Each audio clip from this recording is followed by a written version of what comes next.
Good day, today I'll be showing you how to network your VMs using Oracle VM VirtualBox Manager and to set up a domain using the Active Directory and connecting your computers to that domain.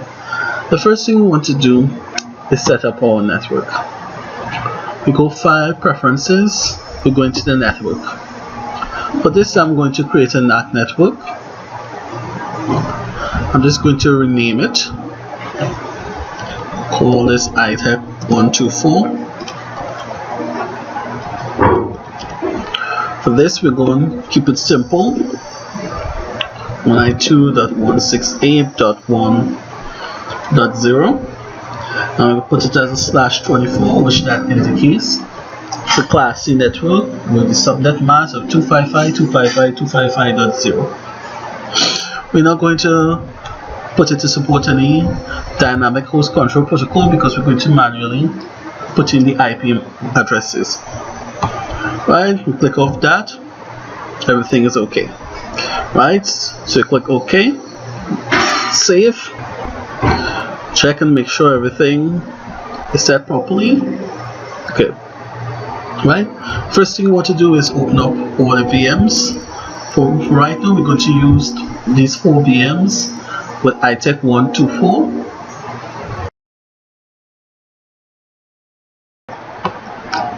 After creating the NAT network, we must configure each VM with the same settings. So we right click Settings, go into Network, select NAT network. By default it will select ITEC 124 because there's only one NAT network created. And we follow this for the similar thing for all the other VMs. So Windows Vista network, NAT network ITEC 124, Windows 7, set the same thing, NAT network ITEC 124, and finally for Windows XP,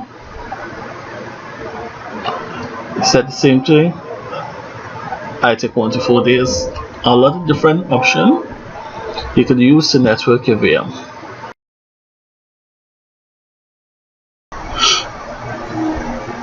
Right? So the first thing we're going to do is set up the network and sharing. This process will going to be the same thing for Windows Server 2008, Vista, and Windows 7. Basically the interface is almost identical to each other. So we're going to manage network connections. Right? Going to Properties, we're going to just click off IPv6 because we don't want that protocol, and we're going to go to the property settings. We're going to use the following IP. We use 192.168.1.0 as a network. We can start anyway at probably say we start around 10. So I'm going to start, and that's to ensure that I use a free IP address because some of the earlier address like 1 and 2 could be used for some software emulation in the networking. So I'll start at 10. Right, everything is good. We don't need any default gateway because that is mostly used for routing. We're not going to route to another network, so we don't need any default gateway. So that's basically it. For this one, we click OK. Right, now we go on to our next, which is Windows Vista. We follow the same process. Network and Sharing Center. We click to manage network connections. Right click, Properties. So this is about IPv6. Properties. For this one we're just going to put in 192.168.1.11. Right? For this one we're going to put in a domain name system. That's what DNS stands for. So if we connect into the domain, we're going to put that. And the server has a domain of 192.168.1.10. So this is what we're going to put in for this one. Click OK. Right, for the next one, which is Windows 7, we're going to do right. So click Open Network and Sharing Center, change the adapter settings, right click Property, disable IPv6, right, Properties, Use, right, so for instance we have used 192.168.10 for this one, 11 for this one, right? So for this one we're going to use 12.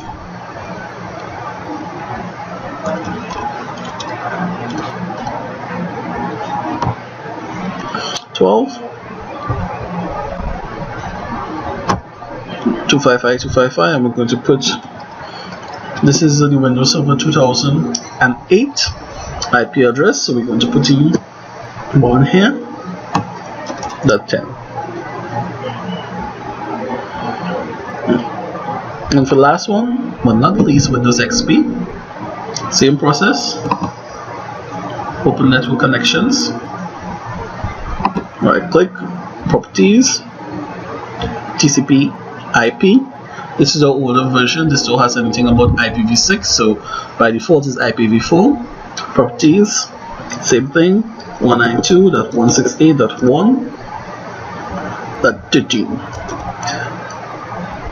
255 and we'll put in 192.168.1.10 right here. Click OK. Right, for instance, the IP has been set up for all the VMs, but before that, before we be able to ping each other on the network, we must make sure that each of the VM can discover each other in a discoverable mode. So for instance, we're going to start back with Windows 2008 to ensure that it's discoverable. So we can basically close up all this because we actually finished here, right? Alright, so we're going to back into the network and sharing settings. It automatically detect that it's on that unidentified network, so technically it's already connected to a network. We could simply put network discovery, or by default every computer is in a work group. We'll talk more about that later. Apply. We said turn on network discovery for all the public networks. No, we just want to the network directly connected on. We say it's a private network, so we click no. Right? It's on custom. File sharing. We say turn on file sharing. Well, file sharing is already on already, so we can leave that. Right? Public folder sharing. We don't really need to share our public folder. And print to share we don't need. Main thing is the network discovery. So we move on to the next Windows, which is Windows Vista. We close this off. Close this off. Everything here is off, so main thing is the network discovery. So we turn this on. Same by default is workgroup. Apply. Continue. Alright, no, make the network unconnected, a private network. So just that network alone. Alright, so we move on here. Windows 7, we could close this off.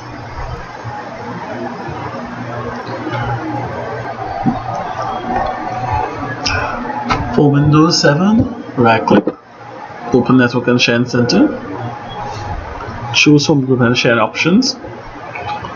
What is the network? And select this to Home Network. We'll just wait for it to apply the settings.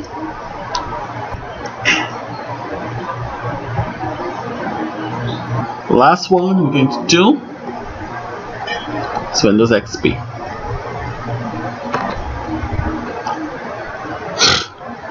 This one's slightly different because there's really no options here.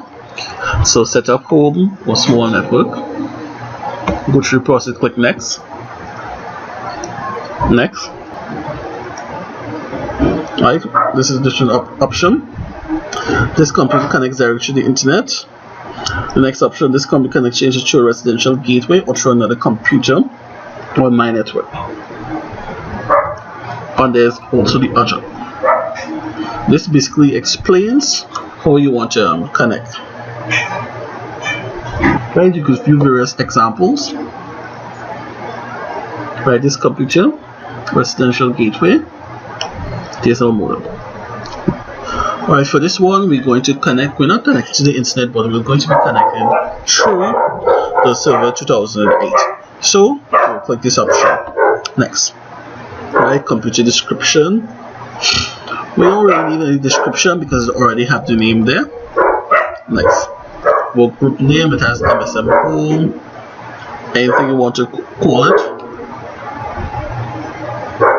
But by default, everything is work group. So I'm going to leave it as that. Next. We're going to turn on file printer sharing. We can leave that on. Next. It'll take a little while for it to set up. You don't need anything else, just finish. Finish. Right? And that's it.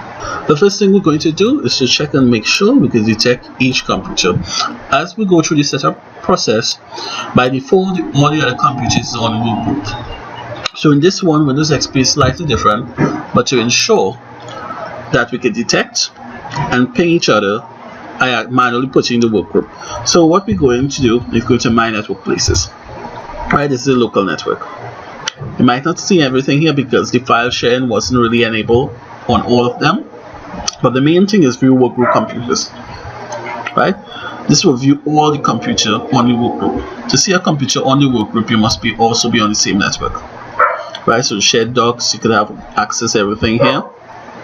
And we got 4 computers on this work group. We have the Windows 7, Vista, 2008. There's 4 computers. This one detect all 4. Right? So we're going to go through all of them. Right? Let's go Windows 7. Network. Right, refresh. It detect all the computers here. Right, this is a VBox server, which probably is using for the NAT. Right, so we detect all 4 computers here on the network, including Windows XP. And Windows XP is one of the more difficult computers to configure because of its old type of interface is more steps. The newer interface, like with Windows Vista, it's easier to just set up. It's just simply by clicking Network Discover, and you'll be able to discover all the computers. So we can see Windows XP here, so that's a plus. Right, let's move to Windows Vista. We can close off this. We can go in this network. Right, it's loading up. Right. Yes, we can see it detect all the other computers. Right, so let's move on. We go to Windows Server 2008. Right, we can go to network. Detect the VBox server, which is basically the server, the NAT server. Right, so it detect everything. So what we can do is simply ping each other. So the thing with ping, there's different types of ping. If you send a ping and you see unreachable host, it means that the packet hasn't reached. Normally if you see no reply, it means that it received the address, but if the receiving end of the PC don't have the route to get back, it wouldn't send a reply.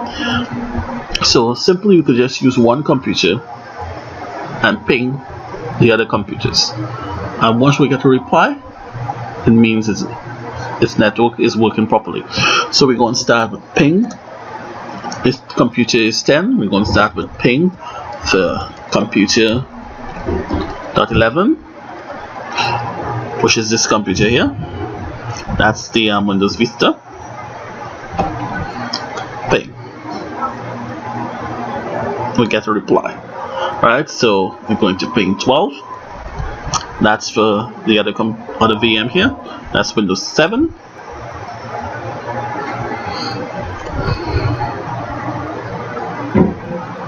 We get a ping. Right, so we're going to ping again. Another computer, which is 13. That's the Windows XP. Ping. I get a reply. And we'll just randomly select one computer just to do some ping. Let's say ensure everything is okay. So we're going to use this ping. And we're going to ping the Windows XP computer, which is 192.168.1.13 to just ensure everything is good. And we get a reply. Alright, so basically this is what you want to see. And we have successfully connected 4 VM together.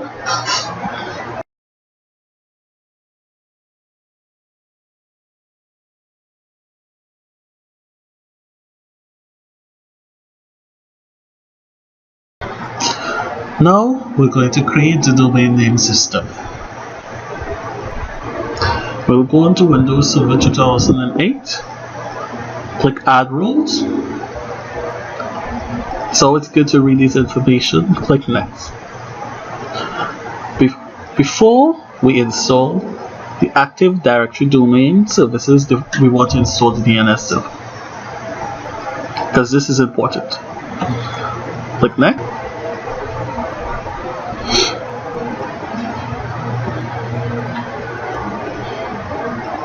Now we shall wait. With the magic of editing, we'll be right back. Okay, it has been completed. So we can close this. What we're going to do, we're going to click Add Roles.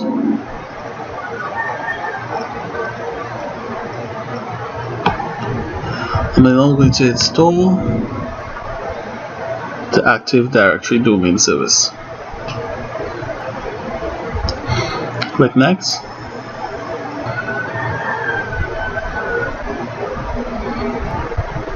Click Install.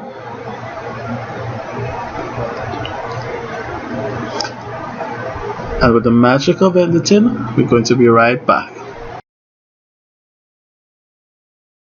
Okay, it has finished. What we want to do is to launch the Directory Domain Service Installation Wizard by clicking here. Click Next. Some important information to read. Click Next. Of course. I'm going to name this the Start iTech 124.com. Next.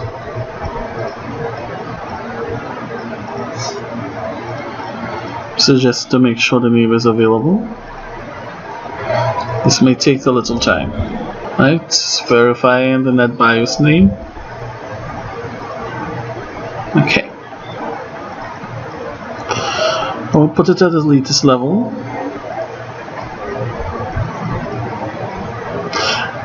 But by putting this at this level, you'll be able to only add domain controller that are running Windows Server 2008 or later. That's okay. Next. Cool.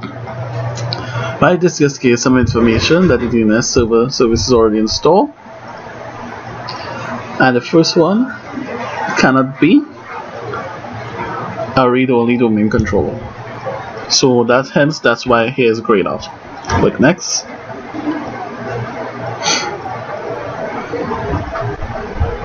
This will click Yes, we want to continue.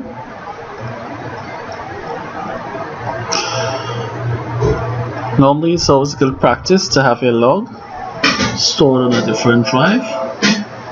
But since this is just showing you how to configure it, we'll ignore changing the drive and leave everything as a default.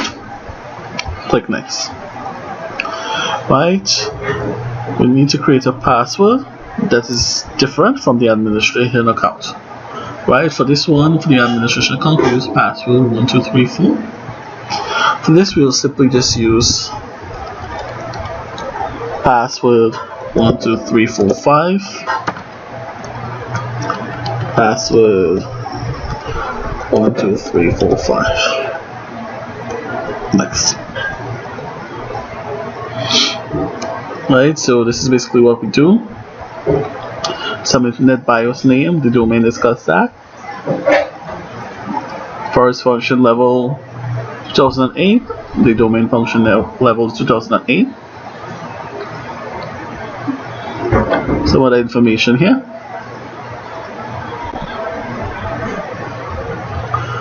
Right, click next.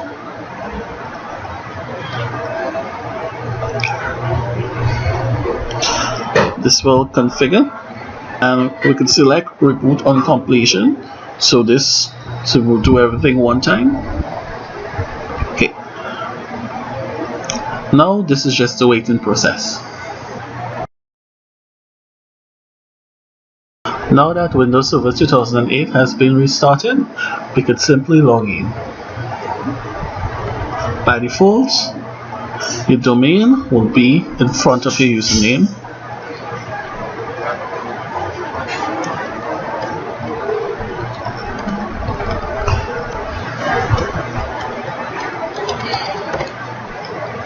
Okay, so right now it's logging in and it's preparing a desktop. The server has successfully loaded up. So what we're going to do is add users. So we're going to expand roles, Active Directory domain service, Active Directory user, the domain name, and we're going to click user. Going to click more action, new user.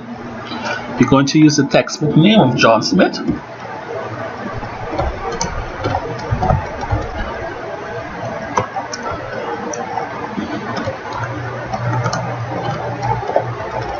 Right, click next. Taking off that option, we're going to use, what is a good password? Simply just going to use password 1 2 3 4 5 6.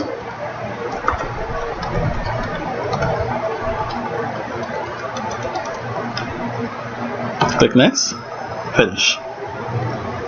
As we can see, we got a new user right here. So we're going to Windows Vista. Right click My Computer Properties. We're going to change settings. Continue. And we're going to go to the settings to rename computer or change the domain. Right, we're going to change the domain. We're going to connect to the custard.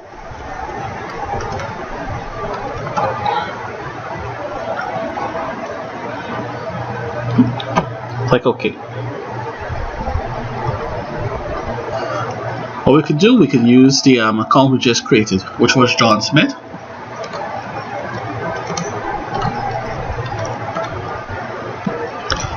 With password 1 2 3 4 5 6. We'll click OK. Okay, we have successfully joined the domain. Click OK. Right, so but we must restart the computer. So you're going to click OK and click restart now. So what we're going to do, you're going to wait until the computer reboot. The computer has successfully restarted. Now we could log on. What we want to do is to log on to the John Smith user. We don't want to use the log on to the computer directly. So we could go switch out a user. We type in custard /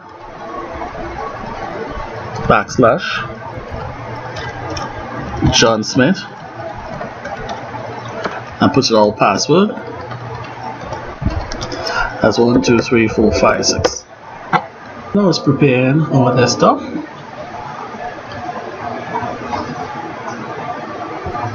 Setting up the team, setting up the mail. So whilst this is setting up and this is loading up, we're going to go to the next VM, which is Windows 7. We're going to follow the same process. Properties, change settings. Same settings here, we're going change. Domain, Costa. Okay. Right, we're going to use same John Smith.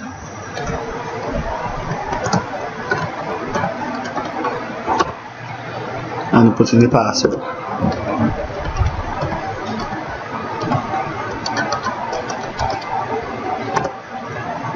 Once this is configured, we'll move straight back to Windows Vista.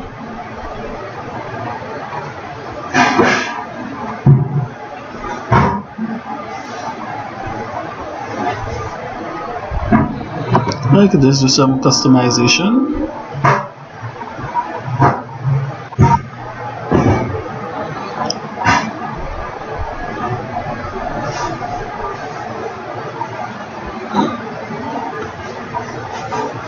As you can see, we log into the John Smith username.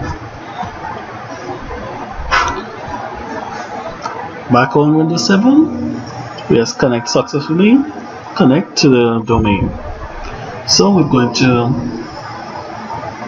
restart, close off everything, restart now. We're going to do the same thing for Windows XP.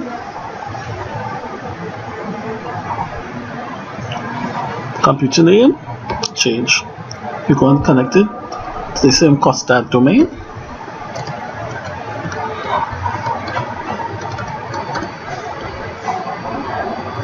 Okay. Same principle. John Smith. And put in the password.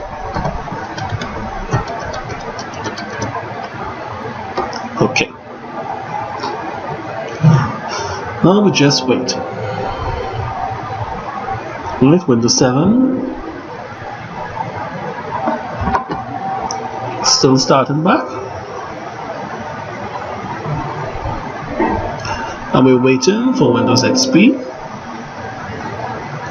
to configure. Sound of music right there. The Windows 7 login.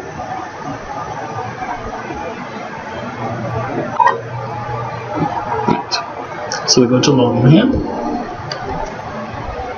As I said, we don't want this. We don't want to log into this computer. We want to log into the domain. So we're going to other user. I put Costa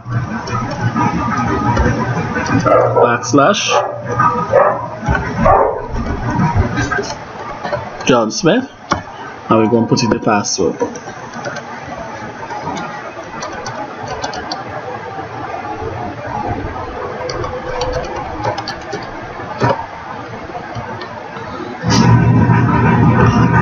Right,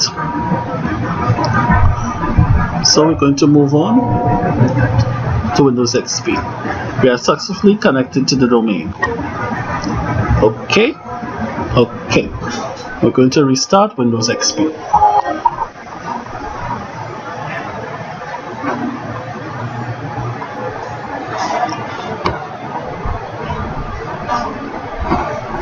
Right, it's going to load up. Settings similarly, what happens in Windows Vista.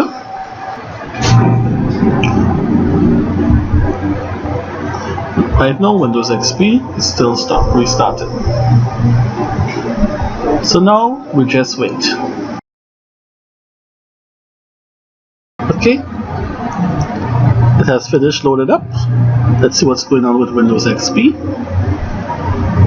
Okay, we're at the login screen, so I'm going to log in here. Right, like I said, we don't want this. There's options for other things. this one, you can simply discuss that. Now we're going to put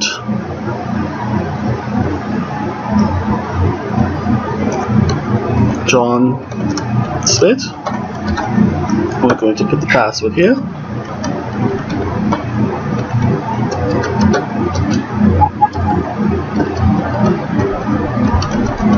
And click enter.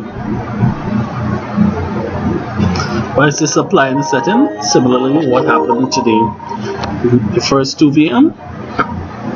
We'll go back here. Now we can just simply set up, change desktop icons, and this is efficient when you want to create one user and have them log into multiple systems without creating that same user on each of the systems. So as we can see, we're in John Smith right here. Alright, Windows XP has loaded pretty quickly. Same thing. Let's go and add some icons. Make it your own. Customize desktop.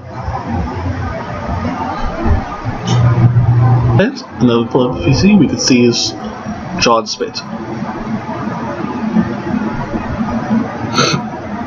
The last thing we want to do, let's go back to the Windows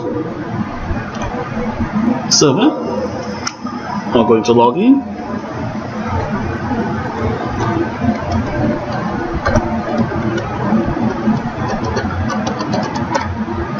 Right. So what we're going to do, go into network, and we can see all the computers here now. It's the Windows 7, the Windows Server, which is this computer, the Windows XP, and the Windows Vista.